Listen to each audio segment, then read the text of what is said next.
کیونکہ مسلم majority state ہے. یہاں مسلمانوں کا میجورٹی اسٹیٹ میں تمام گلیوں کوچوں میں ہڑتال کرنا، دکانیں بند کرنا، یہ پہلی دفعہ میں نے دیکھا. انسانیت پہ حملہ، کیونکہ اس دفعہ جو بنیادی آپ نے کہا تھا، میں اس پہ آؤں گا.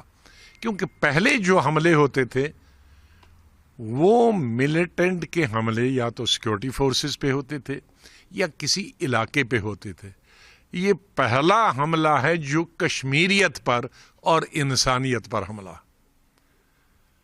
اس کو تھوڑا میں وضاحت کروں گا ہمارے بھارت کے، ہمارے دیش کے مختلف حصوں کے لوگوں کو، کہ 1947 میں ہندوستان کا جو بٹوارا ہوا وہ 2 نیشن، 2 مذہب کے لیے 2 ملک ہونے چاہیے.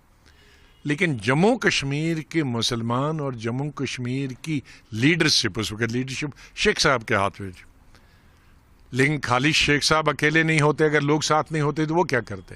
تو اس وقت جموں کشمیر کی، چاہے وہ صوبہ جموں کے مسلمان ہوں یا صوبہ کشمیر کے مسلمان ہوں، اور لیڈرشپ انہوں نے مذہب کی بنیاد پہ ہندوستان کے ٹکڑے کرنے کی مخالفت کی، مذمت کی، اور پاکستان کے ساتھ نہیں گئے. تو یہ جو انسیڈنٹ ہوا ہے تو وہ تھا کشمیریت، کہ کشمیریت انسان پہ بھروسہ رکھتی ہے، کشمیریت ہندو مسلم اتفاق، اتحاد، یونٹی پر کرتی ہے. تو آج جب 1947 میں پورے ہندوستان میں آگ لگی تھی ہندو اور مسلم فسادات، تو تب گاندھی جی نے کہا تھا، نواکھلی بنگلہ دیش میں اس وقت قتل و غارت ہوئی تھی، ہمارے جموں صوبہ میں قتل و غارت ہوئی، کشمیر میں نہیں.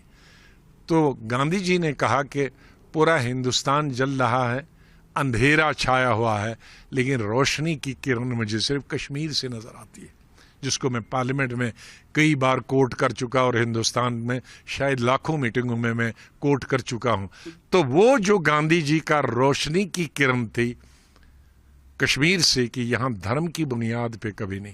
تو آج اگر کسی ملیٹنٹ نے یہ پوچھا ہے تمہارا مذہب کیا ہے، اور مذہب پوچھ کے اس کو مار دیا ہے، تو اس کا مطلب ہے پاکستان سپانسرڈ ملیٹنٹس نے آج ہمارے انسانیت پر اور ہماری کشمیریت پر وار کیا ہے. اور شاید یہی وجہ ہے کہ جموں کشمیر کا مسلمان آج اپنے آپ سے کھڑا ہوا ہے کہ بہت ہو گیا. ہم نے دیکھا آپ کو 70-75